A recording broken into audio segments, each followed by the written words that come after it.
નમસ્કાર મિત્રો, આપણે ગયા સેશનની અંદર જે વિકાસશીલ અર્થતંત્રના લક્ષણો કયા કયા હોઈ શકે તેની આપણે વાતો કરી કે ગરીબી, બેરોજગારી, બરાબર, આવકની અસમાન વહેંચણી, દ્વિમુખી અર્થતંત્ર.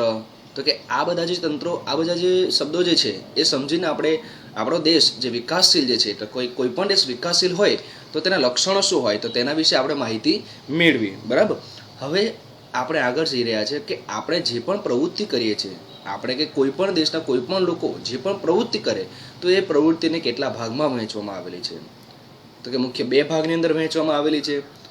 એક આર્થિક પ્રવૃત્તિ અને બીજી બિન આર્થિક પ્રવૃત્તિ. હવે આર્થિક પ્રવૃત્તિ કોને કહેવાય તે પહેલાં વ્યાખ્યા સમજીએ તો પછી તેના ઉદાહરણ આપણને તરત સમજાઈ જશે. આવક મેળવવાના કે ખર્ચ કરવાના હેતુથી કરવામાં આવતી પ્રવૃત્તિને આર્થિક પ્રવૃત્તિ કહેવાય છે. કે જે પ્રવૃત્તિ પાછળ મને કંઈક આવક મેળવવાનો હેતુ હોય ક્યાં તો ખર્ચ કરવાનો હેતુ હોય તો તેને આપણે આર્થિક પ્રવૃત્તિ. ઉદાહરણ તરીકે ખેડૂત મહેનત કરે, બરાબર ને, તો એ ખેડૂત મહેનત કરે જે છે એ ખેતી કરે અને એમાંથી આવક મેળવે છે.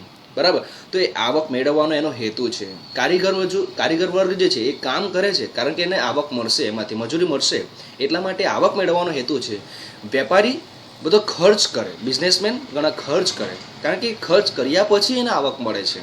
બરાબર, તો આ રીતના શિક્ષક જે છે એ ભણાવે છે અને એના પછી એને સેલેરી મળે છે. તો એ રીતના એ આવક મેળવવાનો હેતુ તેમજ ખર્ચ કરવાના હેતુથી કરવામાં આવતી પ્રવૃત્તિને આર્થિક પ્રવૃત્તિ કહેવાય છે. તો બિન આર્થિક પ્રવૃત્તિ કઈ તો કે જે પ્રવૃત્તિનો હેતુ આવક મેળવવાનો કે ખર્ચ કરવાનો હોતો નથી, કે જેની પાછળ કંઈ કાર્ય કરીએ તો તેમાં આવક ન મળે ને તેવો આવક મળે એવો હેતુ નથી, ન મળે તો પણ ચાલે, કે ખર્ચ થશે તો તેનું કંઈક આપણને નુકસાન થશે એવું વિચારવામાં નહીં આવે તો તે પ્રવૃત્તિને શું કહેવામાં આવે? બિન આર્થિક પ્રવૃત્તિ. હવે આવી તો પ્રવૃત્તિ કોણ કરતું હોય? આપણે રમત રમીએ છીએ તો એ પ્રવૃત્તિ કહી શકાય, પણ એક વિશેષ પ્રવૃત્તિ, આ એક વિશેષ કાર્ય એક વ્યક્તિ ખૂબ જ નિષ્ઠાપૂર્વક કરતો હોય તેવું આજે બહુ ઓછું જોવા મળે છે, પણ એનું જીવંત ઉદાહરણ દરેકના ઘરની અંદર ઉપસ્થિત છે. એક સરસ મજાનું મૂવી આવ્યું હતું સુપર નાની, ક્યારેક સમય મળે ત્યારે જોજો. તો કે સુપર નાની મૂવીની અંદર એકવાર એવો સીન આવે છે કે તેની અંદર ઇન્ટરવ્યૂ માટે બોલાવવામાં આવે છે અને કહેવામાં આવે છે કે નોકરી છે. તો એ નોકરી માટે ઘણા બધા લોકો જાય છે અને ઇન્ટરવ્યૂ આપે છે. ત્યારે પૂછે છે ઇન્ટરવ્યુઅર કે નોકરી જે છે એ એમાં કામ કેટલા કલાક કરવાનું છે? તો ત્યારે કહેવામાં આવે છે કે 24 કલાક કામ કરવાનું છે. ઓકે, 24 કલાક કામ કરવાનું છે અને પછી સેલેરી કેટલી મળશે? તો 24 કલાક કામ કરવાનું એમ કીધું ને તો અડધા જે ઇન્ટરવ્યુઅર જે છે, ઇન્ટરવ્યૂ આપનાર, તે ભાગી ગયા અને પછી કહેવામાં આવ્યું, પૂછ્યું એ લોકોએ કે સેલેરી કેટલી મળશે? 24 કલાક કામ કરવાનું એટલે વધારે સેલેરી હશે ને, બરાબર ને, ઢગલાબંધ સેલેરી હશે આખો દિવસ કામ કરવાનું એટલે. તો એમ કરીને સેલેરી કેટલી એમ પૂછ્યું તો ત્યારે એ વ્યક્તિએ કીધું કે 0, સેલેરી કંઈ મળતી જ નથી અને 24 કલાક કામ કરવાનું, આવું કામ કોઈ કરે? મૂરખ કરે, મૂરખ, બરાબર ને. તો એમ સમજીને બધા લોકો ભાગી ગયા. ત્યારે અંતમાં જે ઇન્ટરવ્યૂ આપવા આવેલા એ બધા ઇન્ટરવ્યુઅરે પૂછ્યું કે આવી કામ કરનાર કોઈ તૈયાર છે ખરું? ત્યારે એ વ્યક્તિ કહે છે કે હા, દરેકના ઘરની અંદર છે. એ વ્યક્તિ એવું છે કે જે રોજ બીજાનું કામ કરે છે પણ ક્યારેય એના માટે આર્થિક એટલે કે પૈસાની વાત કરતો નથી, પગારની વાત કરતો નથી. તો કોણ હોઈ શકે આ? તમે વિચારી શકો. આ વ્યક્તિ એટલે આપણી માતા પોતાના બાળકનો ઉછેર કરે છે પણ ક્યારેય એવું ન કહે કે તારો ઉછેર મેં કર્યો છે, લાવ મને સેલેરી આપ. બરાબર, તો આ રીતના માતા જે પોતાના બાળકને ઉછેરે છે એ બિન આર્થિક પ્રવૃત્તિ છે. એવી જ રીતના આપણા સમાજની અંદર ઘણા બધા જે સમાજના જે સુધારકો જે છે એ સુધારકો ગરીબ વર્ગના અથવા તો મધ્યમ વર્ગના તેમજ પોતાના સમાજના બાળકોને વિવિધ નોટ્સબુક વિતરણ, ગણવેશ વિતરણ, આવી બધી સમાજ સેવાના કાર્યો કરતા હોય, વૃદ્ધાશ્રમની અંદર બધું દાન કરતા હોય, બાળકોના અનાથાશ્રમમાંથી એડોપ્ટ કરતા હોય. તો આ બધા જે સમાજ સેવાના કાર્યો જે છે બિન આર્થિક પ્રવૃત્તિ અંદર આવી શકે. બરાબર, હવે આ જે બિન આર્થિક અને આર્થિક પ્રવૃત્તિ એ પ્રવૃત્તિના બે પ્રકાર છે. ઓકે, હવે આપણા દેશની અંદર કે કોઈ પણ દેશની અંદર જે પણ કામ થાય, જે પણ પ્રવૃત્તિ થાય, બરાબર, એને અલગ રીતના વ્યવસાયિક માળખાની અંદર અલગ ભાગે વહેંચવામાં આવે છે. તો કે વ્યવસાયિક માળખું એટલે શું? વ્યવસાય એટલે કે જેની અંદરથી આવક મળે. બરાબર, વ્યવસાય એટલે કે જેની અંદરથી આવક મળે એવો હેતુ હોય. તો એવી પ્રવૃત્તિને પાછી વહેંચવામાં આવેલી છે. કઈ રીતના? તો કે એનું પહેલું વાત કરેલો ક્ષેત્ર પ્રાથમિક ક્ષેત્ર. હવે પ્રાથમિક ક્ષેત્ર એટલે શું એમ વિચારતા થોડું તરત યાદ ન પણ આવી રહે અને મૂંઝવણમાં પણ મૂકે. પ્રાથમિક પણ શરૂઆત ક્યાંથી થાય? તો કે આદિમાનવ જે જીવન જીવતો હતો ખેતી કરતો હતો, બરાબર ને, બધું ધીમે ધીમે કરતા. એટલે કે જે પાયાની જરૂરિયાતો જે છે, પાયાની ફર્નિચર બનાવવા માટે પાયાની જરૂરિયાત શું? તો કે લાકડું, બરાબર. એ જ રીતના જે પણ બધા યંત્રો બનાવવા હોય તો તેના માટે પાયાની જરૂરિયાત શું? ખનિજો. તો ખેતી તેમજ ખેતી સાથે સંકળાયેલી બધી પ્રવૃત્તિનો સમાવેશ આ પ્રાથમિક ક્ષેત્રમાં થાય. જેમ કે ખેડૂત જે કાર્ય કરે છે એ કયા ક્ષેત્રનું કાર્ય કહેવાય? તો કે પ્રાથમિક ક્ષેત્રનું. ત્યારબાદ ભરવાડ પશુપાલન કરતો હોય, પશુ સંવર્ધન કરતો હોય, માછીમાર મત્સ્ય ઉદ્યોગ ચલાવતો હોય, મરઘા બટકા ઉછેર ચલાવતા હોય, તેમજ જંગલમાંથી જે બધી જંગલો અને કાચી ધાતુ જે ખોદકામ જે છે એ બધી વસ્તુ કુદરતમાંથી મળી આવે છે અને તેનો ઉપયોગ કરીને લોકો પૈસા કમાય. તો એ બધા લોકોની પ્રવૃત્તિને આપણે પ્રાથમિક ક્ષેત્રની અંદર ગણીશું, બરાબર. તો મોટે ભાગના લોકો જે છે આપણા દેશની અંદર કે કોઈ પણ દેશની અંદર આવામાં પણ ઘણા બધા જોડાયેલા હોય, બરાબર. એટલે કે 100%ની વસ્તી છે તેમાંથી પ્રાથમિક ક્ષેત્રમાં અડધા જોડાયેલા હોય. ત્યારબાદ બીજું ક્ષેત્ર જે છે તે છે માધ્યમિક ક્ષેત્ર. પ્રાથમિક પછી માધ્યમિક. હવે માધ્યમિક ક્ષેત્રમાં શું થાય? તો કે માધ્યમિક ક્ષેત્રની અંદર નાના અને મોટા પાયા પરના ઉદ્યોગો, જે ખોદકામ કર્યું ખનિજનું, લાઇનસર જવાનું મિત્રો, પ્રાથમિક માધ્યમિક પછી. હવે નાના પાયા આપણે પ્રાથમિક ક્ષેત્રની અંદર વાત કરીએ કે ખનિજોનું ખોદકામ કર્યું. હવે ખનિજ ખોડીને શું કરવાના? ખનિજો મળી ગયું પછી આપણે જોઈએ કે આપણા ઘરની અંદર બારી બારણા, વિવિધ જાતના ફર્નિચર્સ જે હોય એ બધું ક્યાંથી મળે? તો કે જંગલોમાંથી લાકડું મળ્યું. તો એ લાકડું વેચીને જે પ્રાથમિક ક્ષેત્ર ખેડૂત કામ કરે છે અથવા તો કે કઠિયાળો કામ કરે છે અને પૈસા કમાય છે. તો બીજા ક્ષેત્રની અંદર એ જ લાકડામાંથી ફર્નિચર બનાવીને ઉદ્યોગોની અંદર જે વિવિધ રીતની પ્રક્રિયા થઈને એમાંથી સરસ મજાનું ફર્નિચર બની જાય તો એ માધ્યમિક ક્ષેત્ર કહેવાય, બરાબર. તો આ રીતના નાના અને મોટા પાયા પરના ઉદ્યોગો તેમજ બાંધકામ, વીજળી, ગેસ અને પાણી પુરવઠો, આ જે બધા પુરવઠા વિભાગ જે છે તે માધ્યમિક ક્ષેત્રની અંદર આવે છે. ઓકે, એટલે પરીક્ષાની અંદર આની અંદરથી કેવી રીતના ક્વેશ્ચન પૂછાય તે બરાબર સમજી લેજો કે તાંકણીથી માંડીને મોટા યંત્રો સુધીનું ઉત્પાદન કયા ક્ષેત્રમાં આવે છે. આવો પ્રશ્ન બોર્ડની પરીક્ષામાં પૂછાઈ ચૂક્યો છે. તો કે તાંકડીથી લઈને મોટા યંત્રો સુધીનું ઉત્પાદન. હવે યંત્ર આવી ગયું ને મિત્રો, એક શબ્દ યાદ રાખવાનું, ઉદ્યોગો અને યંત્ર. એટલા માટે જ માધ્યમિક ક્ષેત્રનું બીજું નામ પણ મેં કાઉન્સમાં લખ્યું છે, ઉદ્યોગ ક્ષેત્ર. ઓકે, તો તાંકડીથી માંડી મોટા યંત્રો સુધીનું ઉત્પાદન કયા ક્ષેત્રની અંદર થાય? એમ કે તો માધ્યમિક ક્ષેત્રની અંદર. ત્યારબાદ ત્રીજું ક્ષેત્ર જે છે એ સેવા ક્ષેત્ર છે. હવે સેવા શબ્દ આવ્યો, એની અંદર સેવાને આધારે આપણે જોઈ શકીએ કોઈ સેવા આપતું હશે અને પૈસા કમાતું હશે. આવું તો કોણ કરતું હશે સેવામાં? તમે સાંભળ્યું હશે કે બેંક આપણને એટીએમની સેવા આપે છે કે નહીં? જીઈબી વાળા આપણને વીજળીની સેવા આપે છે. એરટેલ, જીઓ વગેરે સંદેશા વ્યવહારની સેવા આપે છે. શિક્ષક શાળામાં સેવા આપે છે. ડૉક્ટર દવાખાનામાં સેવામાં આપે છે. બેંકની અંદર વિવિધ પ્રકારની સેવા આપે છે. વીમા કંપની આપણને વીમાની સેવા આપે છે. પ્રવાસ પર્યટનની અંદર જે વિવિધ પ્રકારના પ્રવાસ ટૂર્સ ઓર્ગેનાઇઝ કરવામાં આવે છે અને તેની અંદર એ લોકો પૈસા કમાય છે. ત્યારબાદ ટોકીઝની અંદર જાય તો મનોરંજન કરાવે છે આપણને, હા ને. તો આ બધા જે ક્ષેત્રો છે જે વિભાગમાં વિવિધ સેવાઓનો સમાવેશ થાય તેને સેવા ક્ષેત્ર કહેવામાં આવે છે.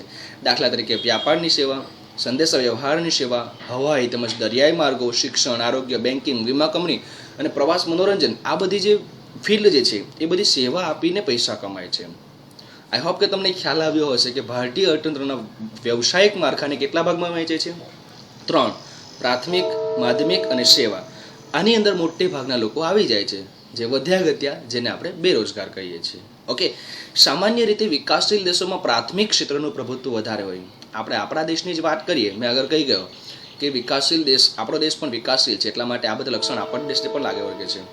તો સામાન્ય રીતે વિકાસશીલ દેશોમાં પ્રાથમિક ક્ષેત્રનું પ્રભુત્વ હોય. આપણે આપણા દેશની અંદર જોઈએ તો કે મોટે ભાગના લોકો ખેતી અને કાચા માલ આધારિત ક્ષેત્રમાં રોકાયેલા છે. ઉદ્યોગો બહુ ઓછા છે, બરાબર ને. અને સેવા ક્ષેત્રની અંદર પણ ઘણા બધા છે. તો મોટે ભાગનો જે વસ્તીનો વિસ્તાર જે છે એ આ પ્રાથમિક ક્ષેત્રની અંદર રોકાયેલો હોય છે. રાષ્ટ્રીય આવકમાં પ્રાથમિક ક્ષેત્રનો હિસ્સો પણ સૌથી વધારે હોય છે. એટલે કે આપણા જેવા દેશની અંદર, વિકાસશીલ દેશની અંદર રાષ્ટ્રીય આવકની અંદર આપણે પહેલાં વાત કરી તે અનુસાર કે ખેતીનો 25% હિસ્સો છે, બરાબર. તો આ રીતના પ્રાથમિક ક્ષેત્રનું પ્રભુત્વ હોય એવો સવાલ આવી શકે છે. પરીક્ષાની અંદર પૂછાય છે કે વિકાસશીલ દેશોમાં પ્રાથમિક ક્ષેત્રનું પ્રભુત્વ હોય અને તેનો કેટલો હિસ્સો રાષ્ટ્રીય આવકમાં હોય. તો આપણે બીજા સેશનમાં વાત કરી ગયા છે, વિડીયો જોજો બરાબર, અને એની અંદરથી પ્રશ્ન જે કહેવામાં આવેલો છે તે સમજજો. તો આપણા રાષ્ટ્રીય આવકનો 25% હિસ્સો એ કૃષિ આધારિત હોય છે, એટલે કે પ્રાથમિક ક્ષેત્ર પર આધારિત છે. હવે આપણે આ બધી પ્રવૃત્તિ કરીએ, ઓકે, તો આ બધી પ્રવૃત્તિ કરવા માટે આપણને સાધનો તો જોઈએ ને. ઉદાહરણ તરીકે શિક્ષક ભણાવે છે તો ચોક એન્ડ ડસ્ટર જોઈએ, એમને પુસ્તકો જોઈએ, બરાબર, વિવિધ પ્રકારની સાધનો જોઈએ. ખેડૂત ખેતી કરે તો એને પણ જમીન, હળ, બિયારણ આ બધી વસ્તુ જોઈએ. ડૉક્ટર્સને પણ વિવિધ પ્રકારના સ્ટેટસ્કોપ જોઈએ, બરાબર. તો આ રીતના જે સાધનો જે છે એ બધા સાધનો જરૂરી છે ઉત્પાદન માટે. પ્રાથમિક ક્ષેત્રના હોય કે પછી માધ્યમિક ક્ષેત્રના હોય કે પછી સેવા ક્ષેત્રના, દરેકને સાધનો તો જરૂરી છે. તો હવે એ સાધનો કયા કયા હોઈ શકે? તો કે સાધનો આપણે જે વાત કરી તે અનુસાર ખેડૂતને હળ ને બધી વાત કરી, બરાબર. શિક્ષકને ચોક, ડસ્ટર અને પછી આ પ્રોજેક્ટર્સને અલગ અલગ વસ્તુ જે જરૂરી છે તે બધી વાતો કરી. પણ એ દરેકના માટે કંઈ કોમન વસ્તુ વિચારવી હોય તો, જેવી રીતના આપણે ગણિતમાં જે છે અલગ અલગ દાખલાઓ માટે એક જ સૂત્ર વાપરતા હોય, બરાબર, તો તે જ રીતના ઉત્પાદનના સાધનો જો કોમન રીતે જોવામાં આવે આઈસીએસની ભાષામાં તો 4 પ્રકારે વહેંચવામાં આવેલું છે. જમીન પહેલું તો ઉત્પાદનના સાધનો. મિત્રો, આ સવાલને યાદ રાખતી વખતે પહેલાં સૌપ્રથમ તો 4 ઉત્પાદનના સાધનો કયા છે તે યાદ રાખવાનું. તો કે પહેલું છે જમીન, બરાબર. ત્યારબાદ બીજું આવશે મૂડી, ત્રીજું આવશે શ્રમ અને ચોથું હશે નિયોજક અથવા તો નિયોજન, બરાબર. તો એના વિશે આપણે અંદર ડિટેલ્સમાં ચર્ચા કરીએ. તો પહેલું છે જમીન. આપણે સૌ જે સમજીએ છીએ તે જમીન એટલે કે સામાન્ય અર્થની અંદર આપણે પૃથ્વીની સપાટી ઉપરનું ઉપલું પડ કે જેને આપણે પોપડો કહીએ છીએ એ જ એના વિશે જ વિચારીએ છીએ જમીન. અને ઓબ્વિયસલી આપણને અત્યાર સુધી જે શીખવામાં આવેલું છે એ અનુસાર જમીન એટલે એને જ કહીશું, બરાબર. પરંતુ અર્થશાસ્ત્ર, આપણે ભણી રહ્યા છીએ અર્થશાસ્ત્ર, તેની ભાષાની અંદર જમીન એટલે કે તમામ પ્રકારની એવી કુદરતી સંપત્તિ કે જેની અંદર આપણા જંગલોનો બી સમાવેશ થઈ જાય, નદીઓનો બી સમાવેશ થઈ જાય, પર્વતો, પેટાળમાં આવેલા ખનિજો, ધાતુઓ વગેરેનો બી સમાવેશ થઈ જાય. તો કે પ્રાથમિક ક્ષેત્રની વાતો આવે છે અહીંયા. જો મિત્રો, તો કે કુદરતમાંથી મળી આવતી વિવિધ જંગલોમાંથી આપણને લાકડું મળે.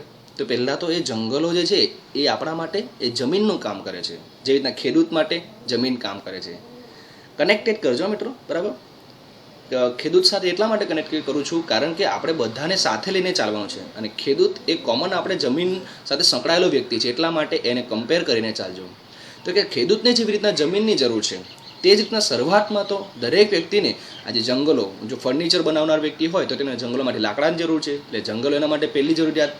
પછી માછીમાર કે કોઈ પણ હોય તો તે નદીના પાણીનો ઉપયોગ કરતો હોય અથવા નદી અને સમુદ્રમાંથી માછલાનો ઉપયોગ કરતો હોય તો તે એ નદી એના માટે પ્રાથમિક જરૂરિયાત છે, બરાબર.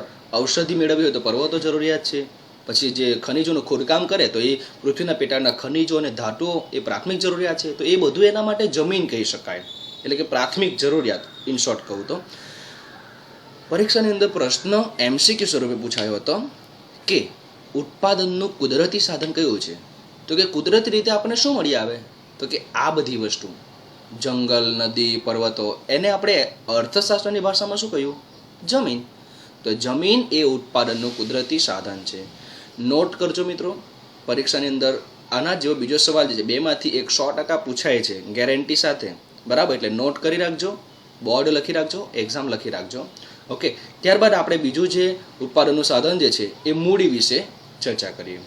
પણ મૂડી અગેન પાછું જમીન માટે જેવી રીતના આપણે વિચાર્યું કે જમીન એટલે પૃથ્વીનો પોપડો, તો મૂડી એટલે પૈસા, બરાબર ને. આપણે ઇનશોર્ટ ટૂંકમાં જે કહીએ તો કે મૂડી એટલે કે પૈસા. ખેડૂત માટે જે છે પ્રક્રિયાની અંદર ઉત્પાદનના સાધનો જે છે એ એની મૂડી છે. સુથારી હોય તો તેને તમે હીરા આપી દો તો એ કદાચ ન પણ લઈ શકે, હે ને. પણ કારણ કે એને ઇનશોર્ટ કહું તો એક હીરો આપો તો એ ન લે, કારણ કે એનું મૂડી જે છે એ સુથારી કામનો જે સાધનો જે છે, કરવત જે છે, બરાબર, એ બધા સાધનો જે છે. તે જ રીતના ખેડૂત માટે એની મૂડી શું છે? તો કે હળ. એ હળની પૂજા કરતો હોય છે. ઓકે. તો એ રીતના જ ઉત્પાદનની પ્રક્રિયામાં ઉપયોગમાં લેવાતા જે માનવ સર્જિત સાધનો જે છે તેને આપણે આ મૂડી તરીકે ઓળખીએ છીએ, જેમ કે યંત્રો, ઓજારો, મકાનો, બરાબર. તો કે ઉત્પાદનના સાધનોમાં ઉત્પાદનમાં લેવામાં આવતા સાધનો. ઓકે. તો આ બીજી પ્રક્રિયાની અંદર સાધનો યાદ રાખવાનું. ક્લિયર? ત્યારબાદ ત્રીજું જે છે એ છે શ્રમ. શ્રમ એટલે મહેનત. હવે તમને ખ્યાલ આવી ગયો છે કે ખેડૂત પાસે જમીન આવી ગઈ, પછી ઉત્પાદનના સાધનો આવી ગયા, તો એ શ્રમ કરવાનો. તો ખેડૂત જે શ્રમ કરે છે, મહેનત કરે છે, એને શ્રમ કહીશું. એ જ રીતના બધાને કનેક્ટેડ કરવાનું છે. તો પછી ડૉક્ટર હોય કે શિક્ષક હોય કે કોઈ પણ વ્યક્તિ હોય, તો ઉદાહરણ તરીકે ભૌતિક વળતરની અપેક્ષાએ કરવામાં આવેલા કોઈ પણ શારીરિક કે માનસિક કાર્યને આપણે શ્રમ કહીએ છીએ. આ શ્રમની વ્યાખ્યા પૂછી શકાય કે ભૌતિક વળતર આપણને પૈસા મળશે અથવા કંઈક વસ્તુ મળશે આપણને, બરાબર, તો તેના હેતુથી કરવામાં આવેલી કોઈ પણ શારીરિક કે માનસિક કાર્ય, આપણે મગજ ચલાવે, ઇન્ટેલિજન્ટ વ્યક્તિ શું કરે, મગજ ચલાવે અને પૈસા કમાય, જ્યારે મજૂર વર્ગ શું કરે તો કે શારીરિક શ્રમ કરે અને પૈસા કમાય. તો આ રીતના શારીરિક કે માનસિક શ્રમને, માનસિક કાર્યને શ્રમ કહે છે. બીજું, મેં જે રીતના તમને કહ્યું કુદરતી સાધન એટલે જમીન, એ જ રીતના ઉત્પાદનનું સજીવ સાધન કહ્યું એમ કહે તો શ્રમ, બરાબર, સજીવ માણસ કરે છે ને એટલા માટે. દાખલા તરીકે ખેત મજૂરો જે, કામદારો જે, શિક્ષકો જે છે, કારીગરો છે, વગેરે જે લોકો કાર્ય કરે છે, આ દરેક લોકો, આ દરેક ક્ષેત્રની અંદર આવતા જે વ્યક્તિ જે છે એ દરેક જે કાર્ય કરે છે ને શારીરિક કે માનસિક, એ દરેકને આપણે શ્રમ કહી શકીએ. એટલે આ તો સરળ છે. આમાં યાદ રાખવાનું ઉત્પાદનનું સજીવ સાધન, કુદરતી જમીનની અંદર યાદ રાખવાનું ઉત્પાદનનું કુદરતી સાધન. ત્યારબાદ છેલ્લું જે છે તો કે નિયોજન અને નિયોજક.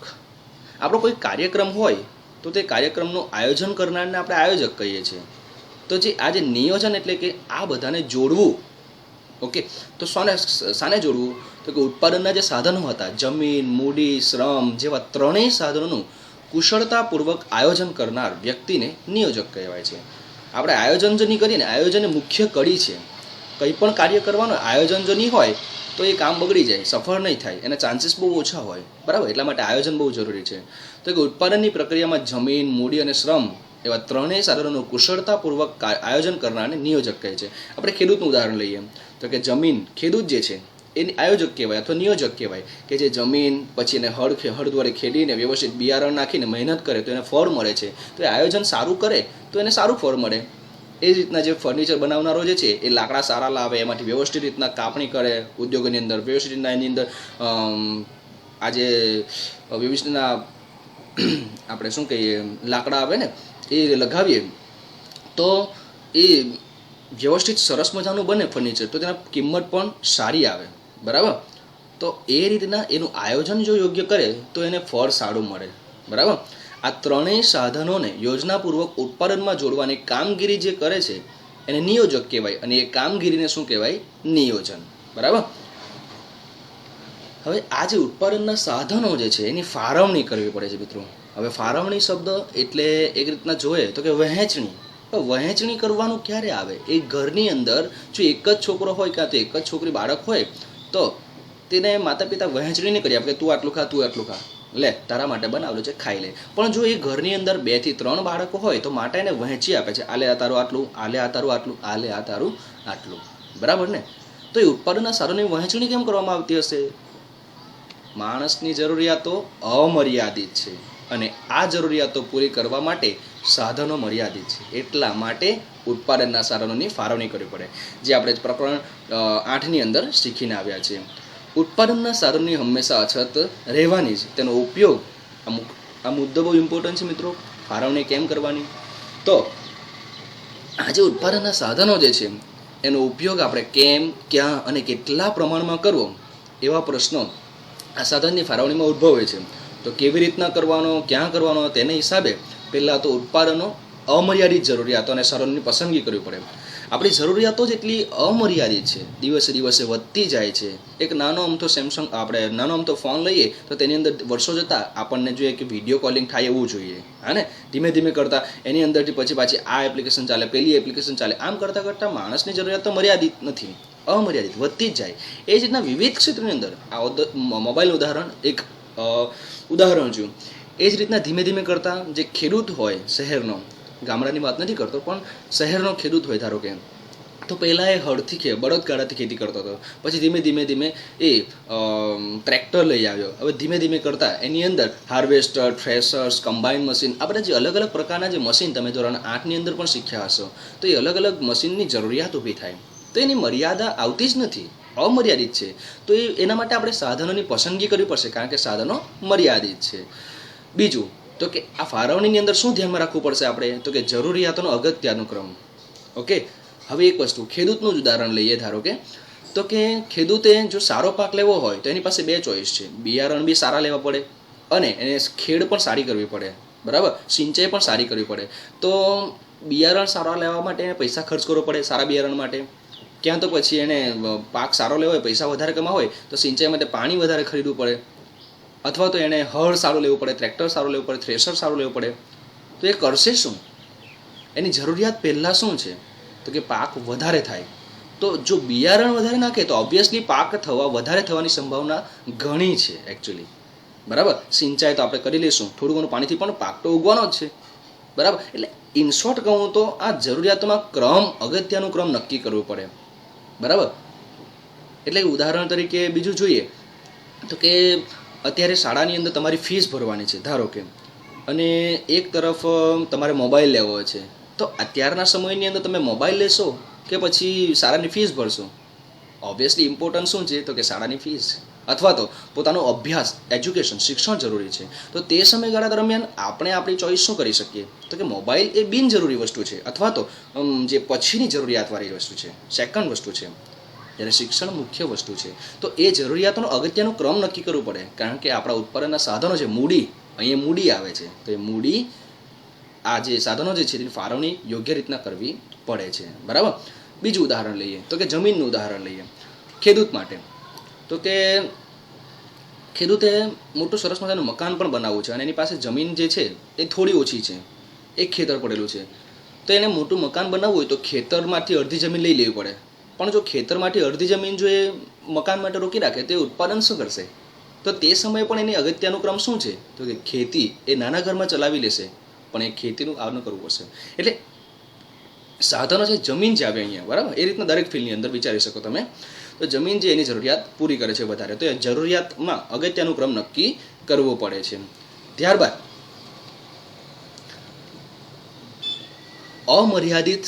મર્યાદિત સાધનો જે છે, તો કે આપણા સાધનો જે છે જરૂરિયાતો અમર્યાદિત છે. પહેલો મુદ્દો જો જરૂરિયાતને આધારે, પછી બીજો મુદ્દો જો મર્યાદિત સાધનને આધારે. તો કે સાધનો મર્યાદિત છે, એને કારણે આપણે કરકસરપૂર્વક ઉપયોગ કરવો પડશે અને પસંદ કરેલી જરૂરિયાતને લક્ષ્યમાં લઈને સાધનની જાળવણી કરવી પડશે.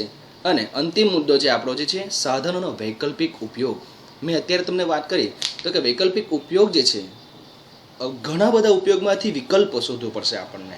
મેં જેમ આપણે મોબાઈલની વાત કરીએ જ રીતના, તો કે ઉત્પાદનનું કોઈ સાધન એક કરતાં વધુ ઉપયોગમાં આવતું હોય તો તે સાધન અનેક ઉપયોગ ધરાવે છે.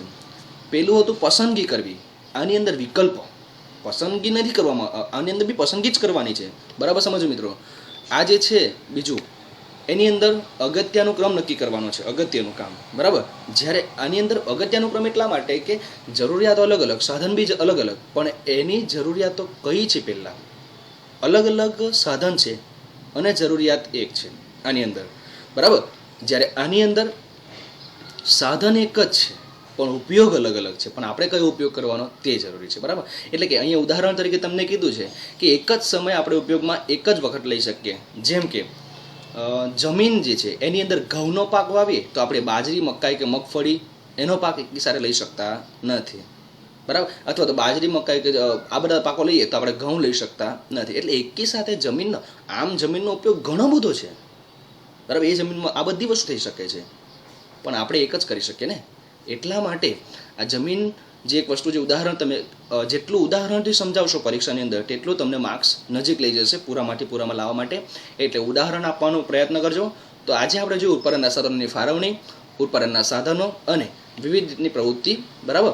તો એ પ્રવૃત્તિની અંદર જો કદાચ તમને ખ્યાલ ન આવ્યો હોય તો મને કોમેન્ટની અંદર પ્રશ્ન જરૂર લખજો, હું તમને એના જરૂરથી પ્રશ્નોના જવાબ આપીશ. ઓકે.